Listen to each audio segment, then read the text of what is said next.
నమస్కారం. మనం శ్రావణ మాసంలో ఉన్నాం. శ్రావణ మాసం లక్ష్మీ మాసం అనే చెప్పుకున్నప్పటికీ సర్వదేవతా మాసంగా కూడా చెప్పుకోవాలి. శ్రావణ సోమవారాలు శివార్చన, మంగళవారాలు గౌరీ అర్చన, శుక్రవారాలు లక్ష్మీ అర్చన, శ్రావణ శనివారాలు వెంకటేశ్వర స్వామిని అర్చించే రోజు, విష్ణు అర్చన చేసుకునే రోజు. శ్రావణ శనివారాన్ని విశేషంగా జరుపుకోవచ్చు. అయితే ఈ శ్రావణ మాసం లక్ష్మీ మాసం అని చెప్పుకుంటున్నాం మనం. దేవతలంతా కలిసి ఒక పెద్ద యజ్ఞం సంకల్పించారట ఒకప్పుడు.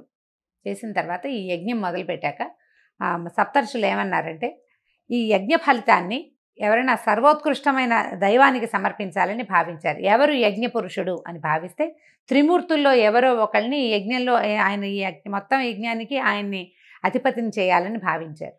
ఈ త్రిమూర్తుల్లో ఒకడు ఎవరు గొప్పవాళ్ళు అనేది తెలుసుకోవడం కోసం బ్రహ్మమానస పుత్రుడైనటువంటి భృగు మహర్షిని అందుకు పంపించారు.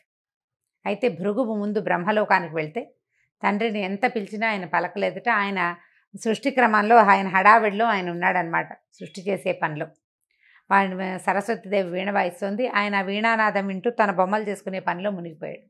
దాంతో ఆయనకి విసుగు పుట్టింది. నువ్వు యజ్ఞపురుషుడిగా ఎట్లా పనికొస్తావు? పనికిరావు, నీకు అసలు దేవతార్చనే ఉండదు, అర్చనే ఉండదని స్వయంగా తండ్రినే శపించాడు భృగువు. ఆ తర్వాత ఆయన కైలాసానికి వెళ్ళాడు.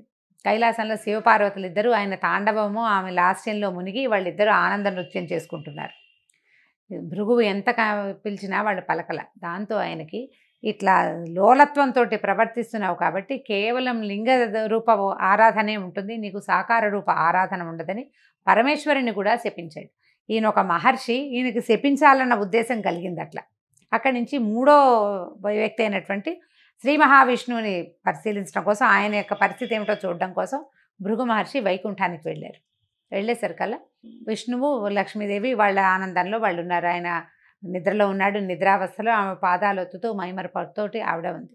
ఉండేసరికల్లా ఆయన ఎంత పిలిచినా పలకట్లేదని కోపంతో మహావిష్ణువుని గుండెల మీద కాలుతోటి తన్నేసరికల్లా వెంటనే ఆయన లేచి, అయ్యో నీకు నా గుండెల మీద తన్నే, వక్షస్థలం రాతి కంటే కఠినంగా ఉండే నా వక్షస్థలం మీద తన్నేవు, ఇక్కడున్న మణులు మాణ్యాలు అన్నీ నీకు గుచ్చుకున్నాయేమో అని చెప్పి ఆ మహర్షికి పాదసేవ చేస్తూ ఆయనకి అహంకార చిహ్నంగా ఆయన అరికాల్లో ఉన్నటువంటి నేత్రాన్ని చిదిమేశాడట మహావిష్ణువు.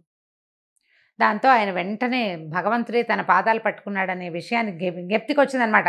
అంతకుముందంతా నేను ఋషిని బ్రహ్మజ్ఞానం కలిగిన వాడిని అహంకరించిని, ఆ అహంకారంతో తండ్రిని, సాక్షాత్తు తనకి తండ్రి అయిన బ్రహ్మదేవుణ్ణి, తర్వాత సర్వలయంకారకరుడైనటువంటి పరమేశ్వరుణ్ణి కూడా శపించి ఈ మహావిష్ణువు మీద ఇటువంటి అవజ్ఞతోటి ప్రవర్తించానని చాలా సిగ్గుపడి బాధపడి ఏమనుకున్నాడంటే, ఈ యజ్ఞానికి యజ్ఞపురుషుడు మహావిష్ణువు అని నిర్ధారించుకుని వెళ్ళిపోయాడు.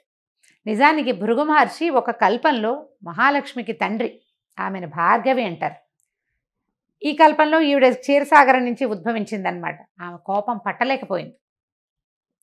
ఆయన నిన్ను తంతే నా స్థానమైన హృదయాన్ని తన్నాడు, నన్ను హృదయంలో పెట్టుకుంటానన్నావు నువ్వు, ఆ స్థానంలో తన్నాడు కాబట్టి నేను నీతోటి ఉండను, ఈ అవమానాన్ని నేను సహించలేనని వెళ్ళిపోయింది.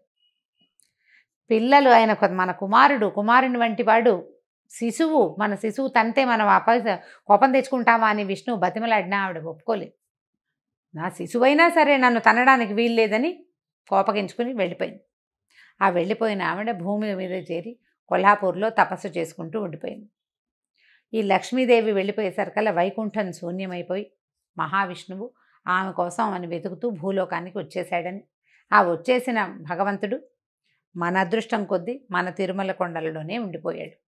భూమి చేసుకున్న అదృష్టం, భారతీయులు చేసుకున్న అదృష్టం, అందులోనూ తెలుగువారి అదృష్టం ఏంటంటే మహావిష్ణువు మన ప్రాంతానికి రావడం.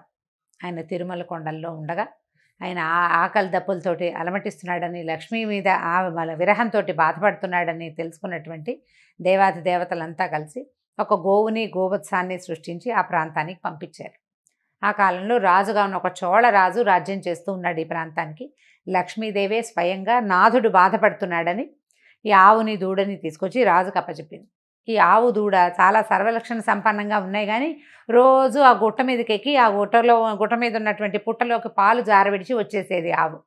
కొన్నాళ్లకి తెలుసుకుని ఆవు ఇట్లా పుట్టలోకి పాలు విడుస్తోందని, దానివల్లే దూడ కూడా పాలు చాలటం లేదని తెలుసుకున్నటువంటి ఇక పశువుల కాపరి ఆ ఆవు ఎక్కడికి వెళ్తుందో గమనించి ఆ ఆవులోంచి ఆవును కొట్టబోయాడు. ఆ పుట్టలోంచి పైకి వచ్చినటువంటి మహాపురుషుడిని చూసేసరికల్లా హతమారిపోయాడు.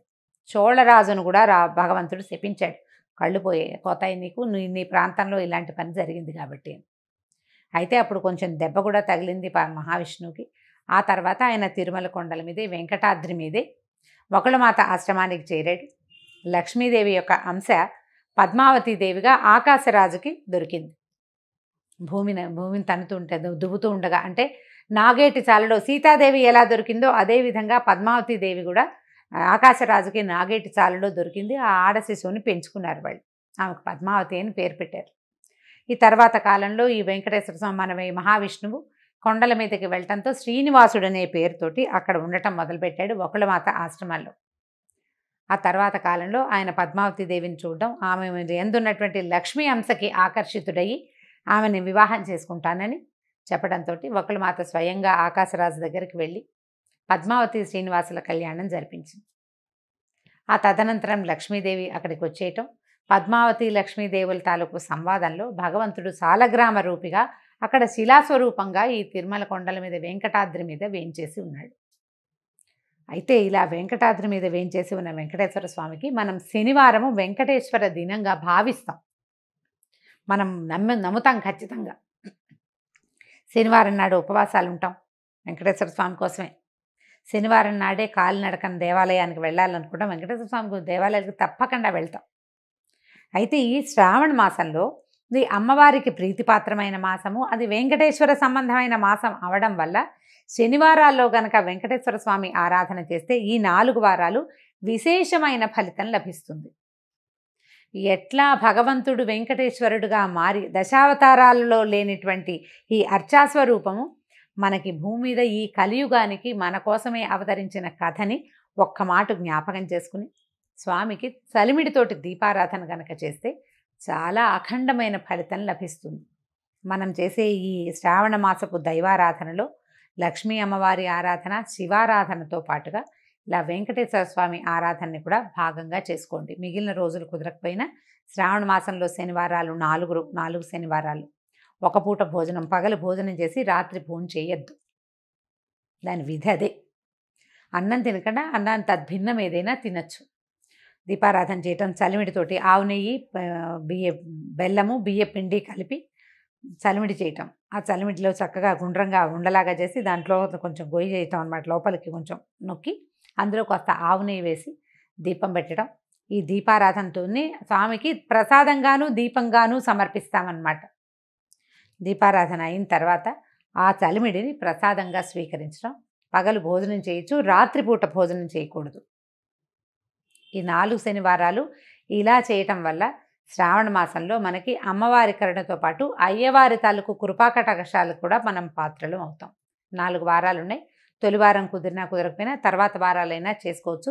కుదిరిన వారు తప్పకుండా ఈ కథని స్మరించటము, ఇది చేసుకోవటము. అంత పెద్ద చలిమిడి పెట్టకపోయినా చిన్నగా కొద్దిగా చలిమిడి చేసి కూడా దీపారాధన చేసుకోవచ్చు. దీపారాధన చేయటం, వెంకటేశ్వర స్వామికి సంబంధించినటువంటి స్తోత్ర పాఠాలు ఏవైనా చదువుకోవటం, ఆయనతో పాటు లక్ష్మీ అమ్మవారి స్తోత్రం కూడా ఒకటి చదవటం. దీపారాధన చేసాం కాబట్టి ముందు తర్వాత ప్రసాదం, నైవేద్యం, వడపప్పు, పానకము, అరటిపళ్ళు, మీ ఓపిక. పాయసం చేస్తాం, పొంగల్ చేస్తాం అంటే అన్నీ కూడా చేసుకోవచ్చు. అవేవి చేయకపోయినా 2 అరటిపళ్ళతోటి కూడా మనం నైవేద్యాన్ని పూర్తి చేసుకోవచ్చు. పగలు భోజనం చేసి రాత్రి ఉపవాసం ఉంటే మర్నాడు పొద్దున్న మామూలుగా భోజనమే చేసేయచ్చు. దానికి ఇంకా నియమం ఏమీ లేదు. ఈ ఆలోచన చేయండి. కుదిరితే ఒక్క శనివారమైనా చలిమిడి దీపారాధన చేయండి. అది ఇంటికి మంచిదని, చలవని చెప్పబడుతోంది. నమస్కారం.